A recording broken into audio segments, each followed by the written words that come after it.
right, here we are, guys. Here we are. Let's uh let's get clipped up.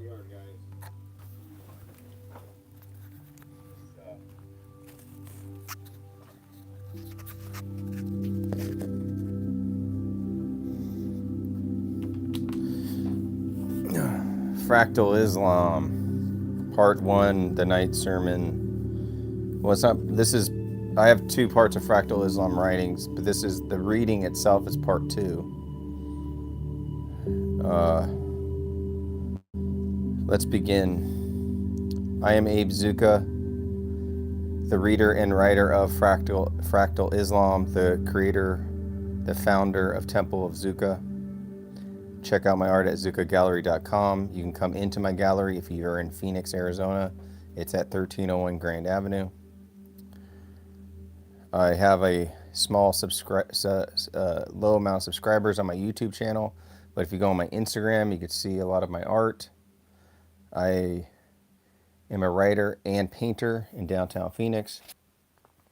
Let's begin the readings of Fractal Islam Part 2 with the Angelic Earth. The Angelic Earth, Destiny in the Light of Glory.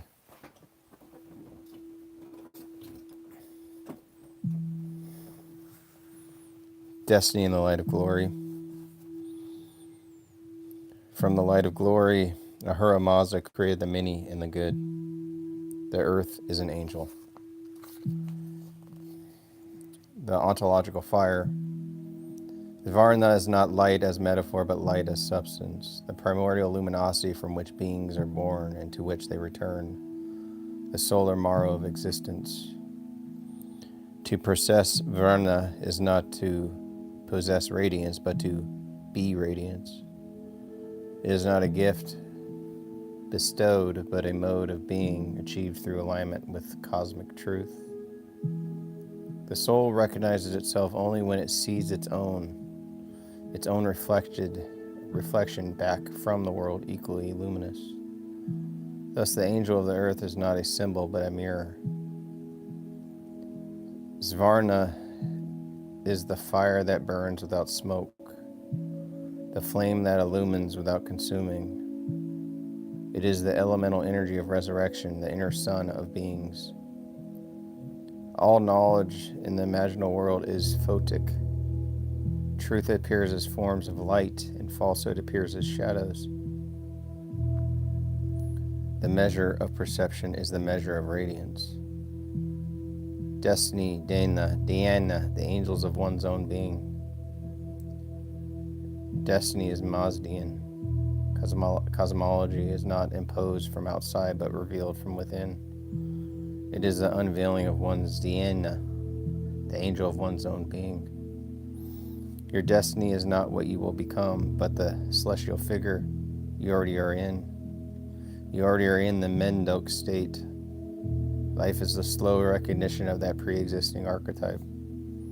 Digne is not a guardian angel, but your own perfected form awaiting your arrival. It is your image in the light of glory, the divine double that calls you from the future. To follow destiny is to align Getik existence with the Mendok form, to make the visible resonate with the invisible, the earthly with the angelic. Despair arises when one loses sight of their own Dienya. The Dienya courage begins when one hears the faintest echo of its voice. The angelic earth, Samyat, Spenta Ameti, the Imago Terra. The earth shines through the person, the angel of the earth's destiny. To behold her is to perceive the earth in its original luminous vocation. Spenta Armati, the feminine archangel of earth, represents the contemplative earth, the patient earth, the earth in prayer. Zamyat represents its victorious radiance. The earth in its Mendok form is not matter but consciousness. It is the terrestrial analog of Dienne, a planetary angel whose destiny is intertwined with the souls it shelters. The angelic earth does not rotate, it blossoms. Its seasons are phases of revelation. Its mountains are crystallizations of prayer. Its oceans are imaginal mirrors of lights of glory. To dwell on the earth without perceiving its angel is to live in a house where the host is invisible. To perceive the angel is to enter the true hospitality of existence. Sooner or later, I hope not to keep reading, but to have conversations over the readings. But until then, I will keep reading. Radiant duality, Fravarti and creature. Every being is a duality of light. The Fravarti heavenly double and the Getic manifestations, earthly embodiment. One shines in heaven, the other labors on earth. Varna flows between these two forms like a current. When the earthly self acts in accordance with the heavenly pattern, the current strengthens. When it deviates, the current dims. The goal of life is not self-improvement, but reunification. To become once again the luminous being you always were, the Fravarti you forgot. The transfigured soul is not an ascended individual, but a completed duality. Earth reconciled with heaven, shadow consumed in flame, form reunited with archetype. Theurgy, how light works in the world. Theurgy is the science of making light effective, ritual actions that increase Varna in the world and align terrestrial patterns with celestial prototypes. The world is created and preserved through liturgy. Every creative act is a recapitulation of the primordial ceremony in which the archangels first brought forth the cosmos. The subscription is low on this channel. I really don't care to keep reading, but I will until I have a conversation on this channel. I am Abe Zucca. I wrote this book, Fractal Islam. I'm an artist in downtown Phoenix. Check out my art at zuccagallery.com. And if you happen to be in Phoenix, check out Abe Zucca Gallery. I will continue reading. To act theurgically is to not manipulate forces, but to collaborate with angels, to become the human bridge through which the light of glory enters matter. Only luminous actions survive death. Every deed performed in alignment with Danya becomes a structure in her quality, the earth divisions. Theurgy is not magic, it is love made luminous, intention made radiance, gesture made destiny. Earth's destiny, Freshkart. Freshkart, the transfiguration of the world is not the end of time, but its fulfillment. When the earth's Varna shines fully through its forms and all shadows are dissolved. The Seoshyants, saviors to come, are not external redeemers, but the perfected Denya of humanity, collectively realized. Resurrection is the restoration of the earth in angelic state, its Mendak purity, its original radiance before the invasion of Abrahamic darkness. The earth longs for its transfigured form, just as the soul longs for its Fravarti. Those cosmologies is the mirror of anthropology. Freshkart is the moment when the earth becomes fully imaginal, every stone translucent, every tree luminous, every creature a body of glory. The Titans integrate in your Ricorso cosmology. Prometheus steals Varna, not fire. What he brings to humanity is the imaginal luminosity needed to perceive the angelic earth. Atlas carries not the globe, but its destiny. The weight he bears is the earth's longing for its own luminous archetype. The machine gods are distorted reflections of Varna, technological, constructive, attempting to imitate the light of glory without the ethical or spiritual grounding that sustains it. The fractal body, Fractal Islam, is the form Varna takes when seen from multiple dimensions. Each fold of the fractal is a reflection of the soul's radiance in a different cosmos. Fractal Islam, in the visionary ecology, the earth as luminous habitat. To live ecologically with Fractal Islam is not simply to conserve terrestrial resources, but to relate to the earth as luminous person, a being whose angelic presence demands reverence. Environmental destruction is imaginal destruction. the weakening of humanity's capacity to perceive the angelic earth. The health of ecosystems is proportional to Varna of their inhabitants. Radiance is an ecological force. When humans forget the earth's angel, deserts spread not only across landscapes but across souls. Angelic perception. Vision is not optical but ontological. It perceives beings as flames of destiny rather than objects of utility. To see the Varna and to see the world's resurrected form, the Menduk shining through Getik. When the eye becomes luminous, the world becomes luminous. The earth appears in its angelic glory. Perceiving the earth's angel is the first initiation. Uniting with one's Dhyanya is the second. Embodying Varna is the third and final. The angelic future. Ricorso's horizon. The Ricorso project itself, like Fractal Islam, is an act of Varna. You are building a textual earth of visions, of words where concepts become luminous beings. Cycles, titans, shameless fire, machine gods, arrow messengers, pastoral, fractal body are cities in the imaginal topography of the angelic earth. Every axiom is a lamp, every category is a constellation, every treatise is a mountain. To write is to emit, to read is to receive, to understand is to become radiant.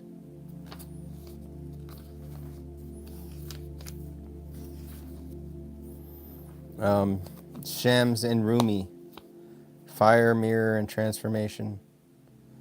The flame that burns in me is not of me. What you call love is my fire consuming you. Between lover and beloved there is no heaven. Shams as solar catastrophe. Shams is not a man but a rupture, a solar wound torn into the fabric of Rumi's life so that the infinite could bleed through. He is the wandering apocalypse of love, an incinerator of learned selves, a walking theophany dressed as a beggar. Shams does not teach, he burns away what obstructs teaching.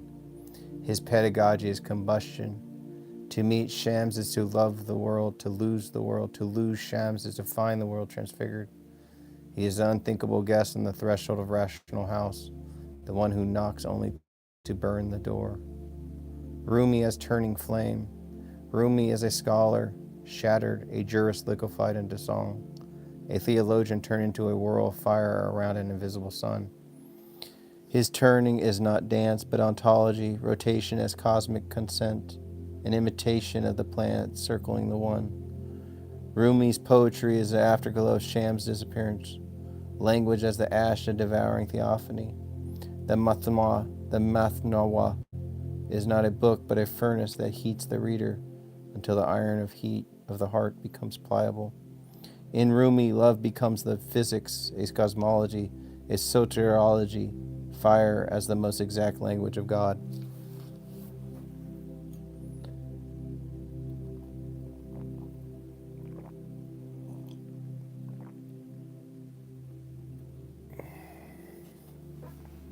Transformation. Fanya Baka. Fanya is the annihilation of the fictional self. Baka is the unveiling of the real self that was always divine. Annihilation is not death, but lucidity. The moment when the false self recognizes it was false. Transformation is the passage from opacity to translucency, letting the light of the real pass through without resistance. The seeker does not change. He is changed by fire, by love, by the disappearance of everything he clings to. The Shams Rumi access is the dynamo of spiritual metamorphosis. One burns, the other turns. One hides, the other sings. The heart's mirror and the angelic light. Polish the mirror of your heart and you will see God. Every angel is a mirror of one's light. Purity is ontological clarity. Safa is not moral purity, but optical purity. The removal of the psychic dust that blocks the passage of light. The heart is a celestial instrument. Its default condition is luminosity, not stain. Purity is not the absence of sin, but the presence of God. What remains after everything not God is polished away. The impure heart is a fogged mirror. The pure heart is a sunrise. The Mazdean light of glory. Varna is the primordial radiance of the soul, the luminous double shining in the Nakohahad, long before incarnation. It is the fire that does not burn, the light that does not blind, the glory that does not inflate. To possess Varna is to be in one's angelic shape. To lose it is to become opaque. Every being is surrounded by an imaginal corona. Spiritual practice is the intensification of this subtle luminosity. When Varna rises, destiny becomes visible. Angelic light, mirror upon mirror. Angels are mirrors of mirrors, the transmission of divine radiance through successive refinement of substance. The human heart is capable of reflecting angels because its deepest structure is angelic. Every revelation is a mirror event, God reflecting himself in a heart that has become sufficiently clear. Angelology is optics, mysticism is photonics. The resurrection body is the heart mirror polished to transparency, Varna fully unveiled. The resurrection body is the heart mirrored polished to transparency. The resurrection body is the heart mirror polished to transparency. The resurrection body is the heart mirror polished to transparency. The Sufi path integrated with your Titan Prometheus machine god cosmology. The path is God's descent into man. Prometheus stole fire, the mystic returns it. The Titan's guard threshold was crossed only by surrender. The Sufi path as Titan discipline. The path is the human ascent into angelic form, requiring a discipline as severe as that of any Titan. Ordeals, purification, vigil, rupture.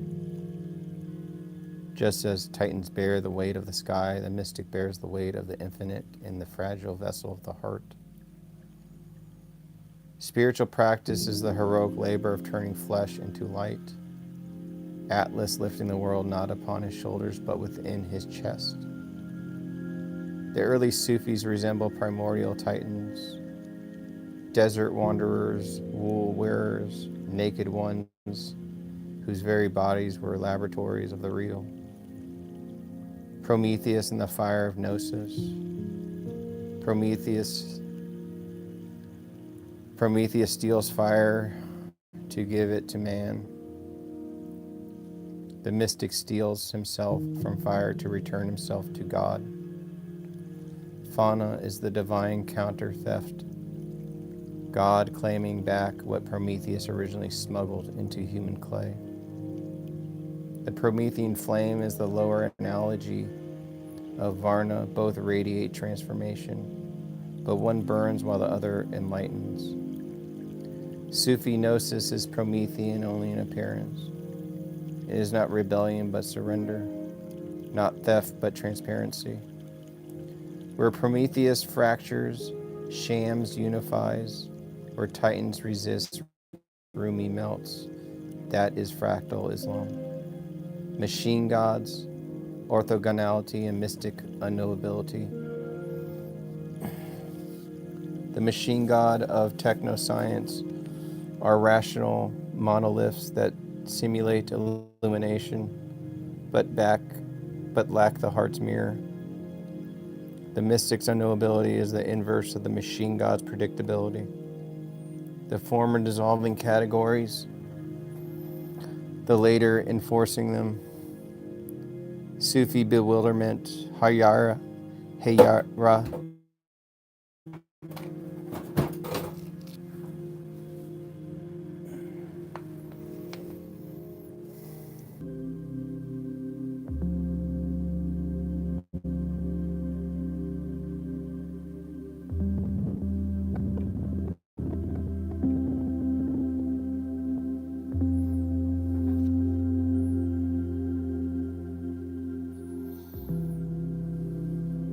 The Sufi path is the earth remembering its own angelic form.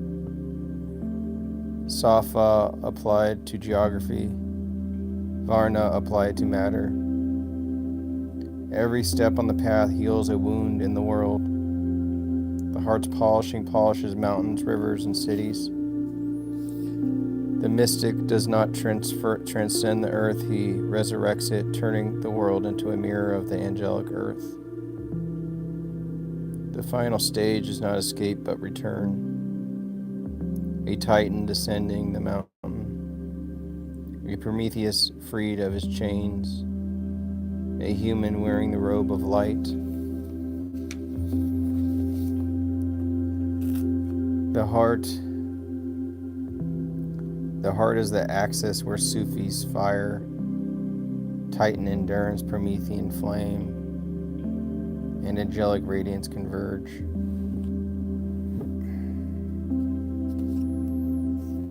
When the heart is purified, it becomes a generator, an engine that powers the world.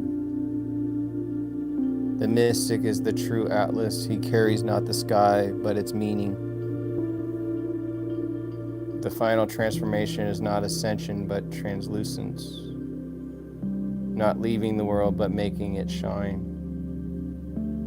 The path ends where it begins, the one recognizing itself in the mirror of the human.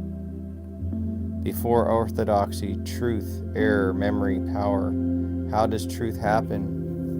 By night and day, the seven heavens revolve. When you have eliminated the impossible, whatever remains, however improbable, must be the truth. Orthodoxy before orthodoxy. Truth as a moving earth, revelation as a contested memory. The revolving earth of truth. Truth is not stationary earth, but a celestial mechanics. A celestial mechanics of belief. Communities revolve around the truths they declare immobile. Every orthodoxy begins as a hypothesis orbiting uncertainty in a sky of competing claims. Galileo did not move the earth, he revealed that the earth had always been moving. Likewise, orthodoxy does not create truth, it captures the motion already underway. Communities do not guard truth, truth organizes communities by demanding a center around which they must spin. A truth universally believed becomes indistinguishable from reality, like a geoid mistaken for a sphere. Thinkable and the unthinkable truth. What a community can think is bound by the architecture of its truth machine. The unthinkable marks the horizon of its epistemic sky. The satanic verses were once thinkable because early Muslims lived in a world where prophetic error was imaginable, even discussable. The same incident became unthinkable when new criteria of truth made the very possibility of prophetic error inconceivable. The thinkable is not a property of event, but of intellectual ecologies. What is thinkable today was once a commonplace. What is unthinkable tomorrow is already stirring in the margins. Orthodoxy as power and sanction. Orthodoxy is not the victory of one idea over another. It is the power to render dissent unintelligible. Sanction is the invisible architecture of truth. Where no dissenters exist, the architecture has succeeded completely. The most potent orthodoxies are those whose violence is never felt because it has become atmospheric. A community of truth is held together not by belief, but by the shared impossibility of believing otherwise. Orthodoxy is gravitational field. Deviation requires energy. Conformity is the natural fall towards the center. Historical memory and the fractured archive. Historical memory is not a mirror of the past, but a machine for manufacturing narratives in the present. The earliest Muslims transmitted multiple truths not because they were confused, but because memory itself is multivocal. Later communities reduced the polyphony to a single line. The tiding of memory is the first act of orthodoxy. What we call the earliest sources are fossils of living conversations, memory petrified into sediment. To examine is to perform archaeology on chains of trust. Each link is both a transmission and a choice. Competing truth projects, Sarah, Tafsir, Hadith. There was never one early Muslim tradition, only fractal Islam. There were three partially overlapping universes, the epic, the exegetical, and the normative. Sarah Mangazi sought the heroic narrative of the messenger, Islam as epic biography. Tafsir sought the meaning of revelation, Islam as textual cosmos. Hadith sought the prescriptive norm, Islam as law and practice. Each project produced a different prophet, a different truth, and a different orthodoxy. Orthodoxy arises when one truth project colonizes the other. The isnad and verification. Isnad is a genealogy of trust, a chain where each name is in miniature epistemic cosmos.